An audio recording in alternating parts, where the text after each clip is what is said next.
personnel characterized the day 4 of the nationwide protest in Lagos. Despite the large number of the security operatives, the unwanted elements still managed to strike without them lifting a finger even before the day's action could gather enough momentum. It was forcefully dispersed by the hoodlums, who had constantly threatened the protesters since day one. He was trying to protect the vicinity while coming after me. Does it sound right? He's trying to be clever by half. That's what I'm supposed to.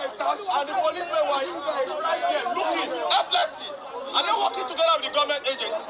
With the sponsor talk, that's the question we should ask them. Simply, Adekoke Afaya has assured us he's going to protect us. Sadly, he's not here. He's not here today. Yes.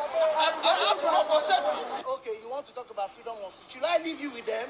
Because you are talking about freedom of free speech. Whereby you are supposed to see, I'm a senior colleague to you.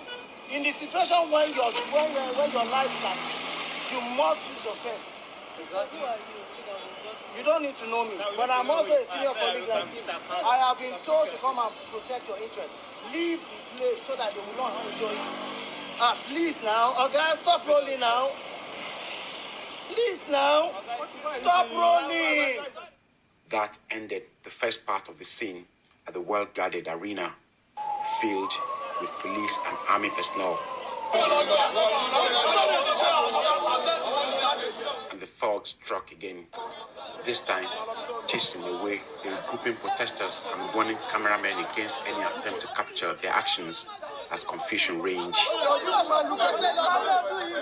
Shortly after, the police commissioner in the state arrived at the scene and reacted thus. The organizers have decided to call it off. The president has spoken, and they are looking forward to the president's meeting the demands they have presented before him. Thank you very much. So, in view of that, there will be no more gathering here or anywhere. Any of such gathering is unlawful and illegal, and if such gathering exists, we are going to apply the full weight of the law. You heard him. It's now unsafe and risky for anyone to protest there. This is somewhere in Lagos, Nigeria. This is how their protest was put on hold. You can see what is going on. People do not have the right to protest anymore. I don't know how we got here. Just hear that. Let's listen to this analysis. You are dead right on it. It is question of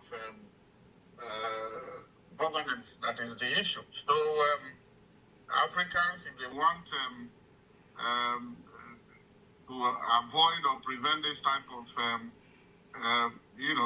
disaffection or resentment from the population, they have to govern and provide the people with the basics.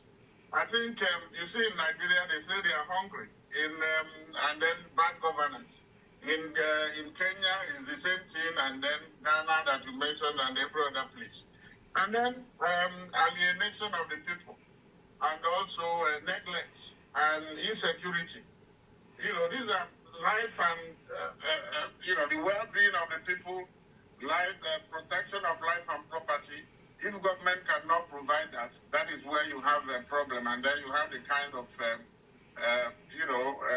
protest that you are witnessing in some parts of Africa, and perhaps more will come because the leaders have not acquitted themselves in glory. They appear to be distancing themselves. There is a gulf between the leaders and the led, and once it is only during the election that they come to the people. And after the election, they now begin to believe as if they are from Mars or from different planets. But, governance is about service to the people. You are servants to the people. They have to call you for stewardship. You have to give account to them, to those, whether elections are over, whether, all the crisis of election, but now it is for governance. And when you cannot deliver, that is when you have this type of problem.